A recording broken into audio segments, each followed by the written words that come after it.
Él es ginecólogo obstetra.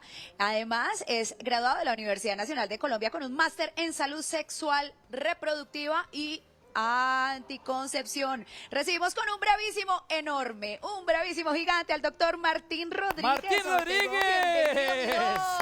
Bienvenido. Bienvenido, Doc. ¿Qué tal? Buenos días, ¿cómo están? Muchísimas gracias por la invitación. Bueno, el embarazo, un estado bonito, pero que tiene sus riesgos. Y hay mitos, y hay leyendas, y hay cosas que se dicen, como por ejemplo, los primeros 3 meses son críticos. Hay posibilidades de que no cuaje la cosa, como decimos en el argot popular. ¿Por qué y qué debemos hacer para prevenir esto, mi doc? Pues Marcelo, con respecto a esa pregunta que es un mito bien extendido, habría que decir que estadísticamente por debajo de las 12 semanas, es decir, en esos primeros 3 meses, definitivamente hay más un riesgo de pérdida del embarazo, el riesgo es más alto. No quiere decir que todas las mujeres tengan ese riesgo, pero yo te diría que de 10 mujeres que se embarazan, alrededor de 4 o 5 pueden tener una pérdida a lo largo de toda su vida reproductiva. ¿Qué habría que hacer? Lo más importante es tener una buena preparación, tener una buena asesoría preconcepcional, de tal manera que cuando las mujeres se embaracen, su cuerpo esté en las mejores condiciones para tolerar, entre comillas, ese embarazo de la mejor manera posible. Entonces creo que el primer tip y la primera clave es una buena preparación, planificar los embarazos en la medida de lo posible y de esa manera poder atenuar ciertos riesgos que nos pueden aumentar ese riesgo de pérdida en los primeros 3 meses. Hay que tener contacto directo con la EPS una vez se entere uno que está en estado de gestación de embarazo, doctor. ¿Qué ocurre en ese primer examen, en ese primer control prenatal? ¿Cuáles son los exámenes de rutina que generalmente se le piden a una mamita? Bueno, Sandrita, es una pregunta también muy importante porque a veces las mamás tienen miedo de acudir al control prenatal.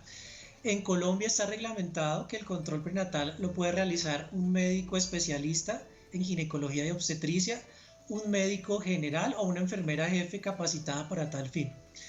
¿Qué hacemos en esa primera consulta? Hacemos una historia clínica identificando factores de riesgo, hacemos un examen físico muy completo, identificando lo que es relevante para el embarazo, hacemos algo que se llama clasificar el riesgo obstétrico, es decir, de entrada saber si esa mamita es una paciente de alto o de bajo riesgo, para así mismo trazar un plan y saber cómo va a ser el seguimiento. Y luego de ese examen completo, generamos la orden de los primeros exámenes que realizamos, que básicamente son unos exámenes que ayudan a ver cómo es tu condición de salud en ese momento. Exámenes como el test de VIH, el examen de prueba rápida para la enfermedad de la sífilis, el examen del cuadro hemático, de la hemoclasificación, una ecografía transvaginal para saber exactamente que el embarazo esté bien ubicado, que esté bien implantado y que concuerde con las cuentas que tenemos por el tiempo de retraso menstrual, y otra serie de exámenes que digamos que ya están estandarizados y todos los tenemos muy claros para solicitarlos en esa primera consulta. Mi doc, hay un tema del cual también se habló mucho durante la historia y es la edad de la mujer. Antes se decía que después de los 30, no, usted ya no puede porque es alto riesgo, pero eso ha cambiado muchísimo. ¿Cómo es la situación real actual del tema de la edad con respecto al embarazo? Marcelo, también es una muy buena pregunta porque Gracias, vemos cada vez más mujeres que por cómo funciona hoy la vida desarrollan primero el ámbito profesional, el ámbito laboral y después de cierta edad planifican su maternidad. Por eso es cada vez más frecuente ver pacientes, mamás o buscando embarazo por encima de 35 años. Es innegable que por encima de esa edad o inclusive una edad un poco mayor, 37, 38 años, existen algunos riesgos más elevados. Estadísticamente, por ejemplo, es más posible tener enfermedades como la preeclampsia, como la diabetes del embarazo, pero eso no quiere decir que no pueda lograrse un embarazo exitoso. Para la muestra tenemos muchísimos botones y tenemos muchísimas mamás muy conocidas por todos ustedes que lo han logrado, inclusive por arriba de los 40 años. Entonces la respuesta a esa pregunta sería que es posible, hay que hacer una evaluación muy juiciosa del estado de salud de esa paciente y tener un control idealmente por un especialista en alto riesgo, teniendo en cuenta que por encima de esa edad gestacional el embarazo se considera de alto riesgo. quiero aclarar algo, que alto riesgo no quiere decir que el embarazo tenga que darse de una manera negativa o tener complicaciones. Es una etiqueta que nosotros le ponemos de tal manera que si sabemos que es de alto riesgo, vamos a estar un poco más pendientes y el seguimiento va a ser muchísimo más juicioso y más estrecho. Pero claro que sí es posible ser mamás por encima de los 35 y lo vemos con muchísima frecuencia. Ay, doctor, en mi época, bueno, cuando trabajaba en las clínicas le decían a las mamitas que pasaban los 35 que eran mamitas añejas, que me parecía un término Sí, muy bastante mal utilizado ese término. despectivo, Terrible. feo. Nosotros decimos a veces Terrible, terrible. gestantes añosas y es un término muy peyorativo, por así decirlo. Hoy lo cambiamos por gestante mayor de 35 años, como para indicar que es de alto riesgo, pero sí es un poco peyorativo decir gestante añosa, no es nada agradable. Bueno, mi doc, al inicio estos exámenes tienen que hacerse, tengo entendido, mes a mes hasta que se cumplan cuántas semanas. Después de ahí tienen que ser un poquito más frecuentes. ¿Y qué es lo que le hacen a la mamita en cada una de esas visitas? Bueno, hay una periodicidad en el control prenatal.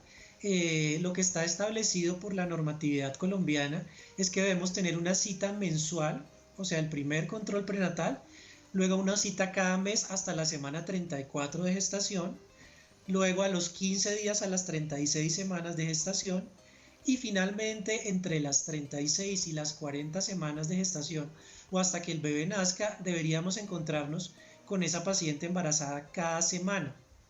Porque al final es mucho más seguido ese control prenatal, porque necesitamos prepararnos para el parto y detectar en qué momento puede iniciarse el trabajo de parto, por eso es mucho más estrecho el seguimiento.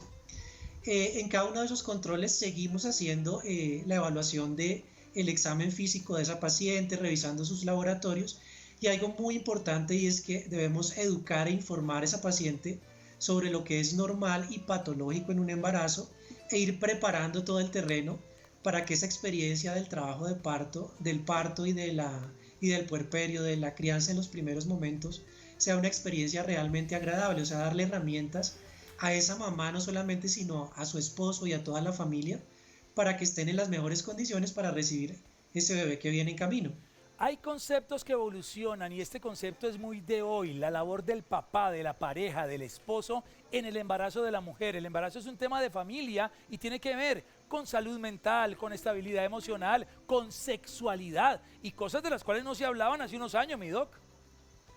Totalmente de acuerdo, Marcelo. Creo que tú que eres papá recientemente, sabes que ese rol ha cambiado muchísimo. De pronto nuestros papás estaban muy aparte y era algo aceptado culturalmente, pero hoy en día afortunadamente vemos que los papás se involucran desde el control prenatal, se involucran en la crianza, cambian pañales, dan teteros, realmente comparten esa responsabilidad de la crianza que es lo ideal. Y como tú bien decías, hoy en día el concepto de familia es muy importante y la idea es involucrar en ese proceso de la preparación para el embarazo no solo a la mamá ni al papá, sino a todo el núcleo familiar para que realmente sea una experiencia valiosa y ese entorno para ese bebé que va a crecer sea el más apropiado. Sí, ese es el escenario ideal. Yo, por ejemplo, hice el curso psicoprofiláctico, acompañé a mi esposa a todo lado, pero en los porcentajes de madres solteras es altísimo ese porcentaje. ¿Qué podemos hacer ahí? ¿Qué red de apoyo se puede adicionar cuando hay un papá ausente o simplemente la mujer es una madre soltera, que hoy en día también es muy frecuente, sobre todo en nuestras culturas? Claro que sí, es algo bien frecuente, pero casi todas las mujeres que son madres solteras tienen a su lado algún familiar, una red de apoyo importante. Entonces lo que hacemos es, entre comillas, reemplazar el acompañamiento de la pareja o del esposo por la persona que la persona que la embarazada designe. Puede ser su mamá, puede ser una hermana, puede ser un amigo o una amiga. Y lo ideal es permitir pues que esa persona la acompañe en sus controles prenatales, en sus ultrasonidos y asimismo en el trabajo de parto y en el parto. Algo que ha sido un poco difícil en esta época de la pandemia es que por las cuestiones de bioseguridad y los protocolos se están restringiendo un poco la entrada de los padres y los acompañantes a las citas de control prenatal, a los ultrasonidos y en algunas instituciones al parto.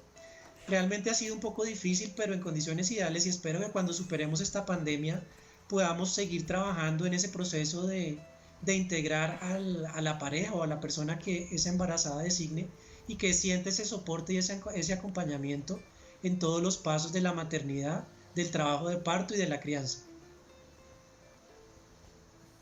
Bueno, doctor, regalémosles a las mamitas información rápida, ágil y eficaz. Hablemos de actividad física, de suplementos, de nutrición y también de descanso para cerrar este tema con buena información para ellas. Bueno, de nutrición algo bien importante, dando unas recomendaciones generales, es que las embarazadas son menos hábiles para metabolizar los carbohidratos, todo lo que llamamos comúnmente harinas. No quiere decir que se deban suspender en el embarazo, pero sí la ingesta debe ser muy racional, muy medida. Se van a dar cuenta que en los controles somos muy obsesivos con el peso de las embarazadas, no por cuestiones de vanidad ni de estética, sino porque una paciente embarazada que sube de peso muy rápidamente aumenta su riesgo de tener enfermedades como la preeclampsia y la diabetes gestacional. Entonces, primer tip o primera recomendación, comer muy saludable, restringir un poquito la ingesta de carbohidratos y comer 3 comidas principales y por lo menos 2 refrigerios. No sé si a alguna les ha pasado, de las que han estado embarazadas, que pasado un lapso de 3 o 4 horas su cuerpo ya les pide algo de alimento. Es como una manera que el cuerpo nos dice de que hay que estar suministrando algo y no dejar pasar tantas horas.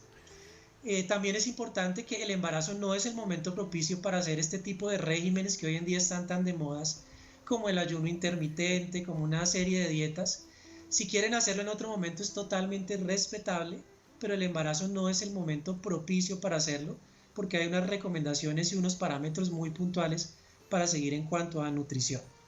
Con respecto al ejercicio también es algo que ha cobrado mucha importancia y va a depender mucho del acondicionamiento físico previo de esa embarazada.